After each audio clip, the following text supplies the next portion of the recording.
సూర్యాపేట జిల్లా నేరేడుచెర్ల మున్సిపాలిటీ 3వ ward Congress party అభ్యర్థిగా బచ్చలాకూరి ప్రకాష్ మాట్లాడుతూ గత 10 ఏళ్లలో బీఆర్ఎస్ ప్రభుత్వంలో నేరేడుచెర్లలో ఎటువంటి అభివృద్ధి కార్యక్రమాలు జరగలేదని అన్నారు. 11 నెలలు నేరేడుచెర్ల మున్సిపాలిటీ చైర్మన్ గా ఉండి మంత్రి ఉత్తమ్ కుమార్ రెడ్డి సహకారంతో 50 కోట్లు మంజూరు చేయించి డ్రైనేజీలు, సీసీ రోడ్లు ఎన్నో కార్యక్రమాలు చేసి నేరేడుచెర్ల అభివృద్ధికి కృషి చేసినందుకు అవకాశం కల్పించారు.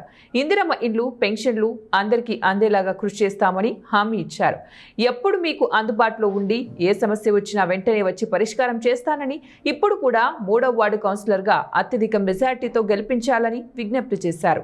నా పేరు బచ్చలకూరి ప్రకాష్, 3వ వార్డు నుంచి కాంగ్రెస్ పార్టీ బలపరిచిన 3వ వార్డు అభ్యర్థిగా కౌన్సిలర్గా పోటీ చేస్తున్నా. గత సంవత్సరంలో 2 సంవత్సరాల నుంచి మన కాంగ్రెస్ ప్రభుత్వం వచ్చినాక ఎన్నో అభివృద్ధి కార్యక్రమాలు చేసినాం. సీసీలు కానీ, డ్రైన్లు కానీ, ఈ ఏరియా మొత్తం గత 10 ఏళ్ళు బీఆర్ఎస్ ప్రభుత్వం చేసింది ఏమి లేదు. ఒక తట్టెడు మట్టి కూడా పోయలేదు.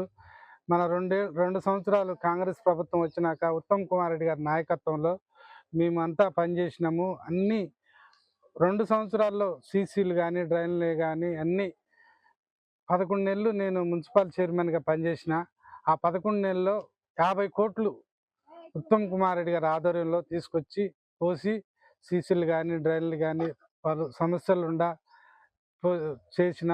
ఒకే రోజు ఏదన్నా ఈ సమస్య వచ్చిందంటే తెల్లారిపాటికి రోడ్డు పోసిన కార్యక్రమాలు ఉత్తమ్ కుమార్ రెడ్డి గారి ఆదేశం మేరకు ఒకే రోజులోనే పోసిన కార్యక్రమాలు ఉండే.